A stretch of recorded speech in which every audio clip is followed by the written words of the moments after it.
Mabuti pa yung Pag-ibig. Sa 15 years ko, halos 43,000 ang dividend. Sa GSIS, 120 pesos. So, isa po ito sa mga komentong ating natanggap, no? Comparison na naman tayo ng Pag-ibig Fund at GSIS sa issue ng dividend. Hindi naman po sa pinapanigan po natin yung GSIS, pero gusto ko pong ma-orient din po kayo at malaman po natin kung ano po yung nilalaman ng kanila pong purpose, no? Kung bakit nandyan po yung Pag-ibig Fund at nandyan po yung GSIS, and how they need to appropriate their income sa bawat taon. Kasi doon po natin makikita at maintindihan kung bakit napakalaki ng dividend sa Pag-ibig Fund at ganoon lamang yung dividend sa GSIS, hindi pa taon-taon binibigay. Unang-una po dyan mga master ay dapat po nating malaman na dito po sa Pag-ibig Fund kasi yung mandate nila, at least 70% ng kanilang annual income ay ibabalik sa mga miyembro bilang dividends. Yun po ang mandate ng Pag-ibig Fund, no? Kung ano man po yung net income after 1 year, at least 70% dyan ibabalik sa mga miyembro. So, kaya po malaki yung dividends sa Pag-ibig Fund.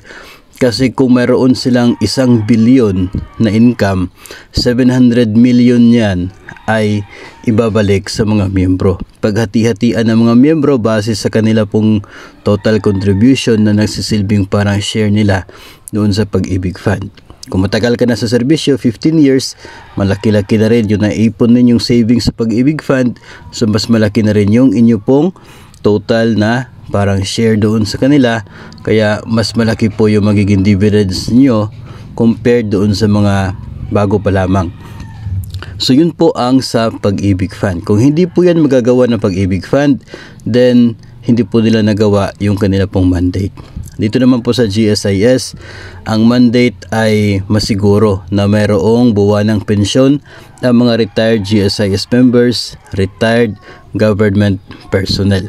Bagamat nakapaloob din sa batas ng GSIS ang tungkol sa cash dividends na nakabase lang ito, hindi po sa utang ninyo sa GSIS, kundi doon po sa inyong active na life policy, no? So base doon sa value ng inyong active life policy, hindi po sa utang ninyo sa GSIS.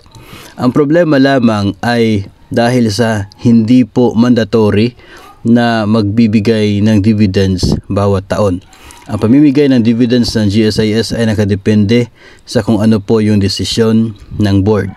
If the board of directors or board of trustees ba ang tawag nun sa GSIS will decide to give dividends, depende rin kung magkano yung kanila pong set aside na pondo para sa dividend na yan.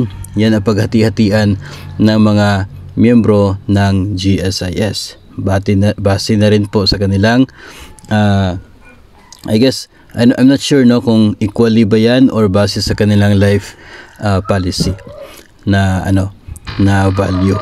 Pero ang lamang po punto natin dyan, hindi sila mandated to give dividends every year, no? So depende sa decision ng board ng GSIS.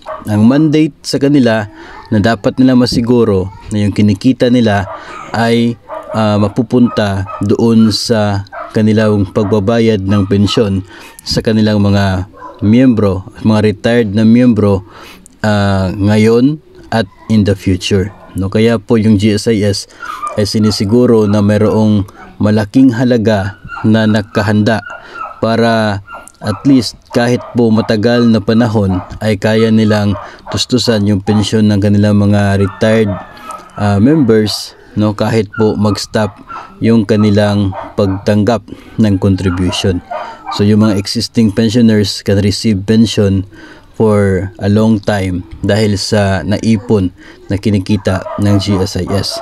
Yun ang kanila pong mandate, no? Kapag ang GSIS ay hindi na makakabigay ng pensyon, then ang GSIS ay nag-fail sa kanila pong tungkulin sa mga miyembro ng GSIS na mga empleyado ng gobyerno. So yung pagkakaiba ng purpose ng dalawang institusyon na ito, yun po ang nagbibigay ng dahilan kung bakit pagdating sa usapin ng dividends ay masyadong malayo yung halaga ng kanila pong kayang ibigay sa kanilang mga miyembro. No, so kung ikaw ay miyembro ng Pag-ibig, hindi ka talaga mabibigla if makakatanggap ka ng malaki na dividends. The moment naman na ikaw ay mag-retire, si Pag-ibig Fund ay mag-stop na sa pamimigay ng dividends sa iyo kasi hindi ka na miyembro, nakuha mo na yung share mo sa kanila. Si GSIS naman ngayon yung magsisimula sa pagbibigay sa inyo ng pensyon kahit hindi ka na nagbibigay ng contribution. So parang ganun po no, yung magiging eksena. Meron pong nagbibigay sa iyo ngayon at meron namang magbibigay sa inyo sa susunod kapag ikaw ay hindi na po aktibo sa serbisyo. So sana po ay maintindihan natin itong pagkakaiba ng dalawang ito, no, na siya pong factor kung bakit magkaiba din ang kanilang mga nakakayang ibigay bilang dividendo sa kanila pong mga miyembro.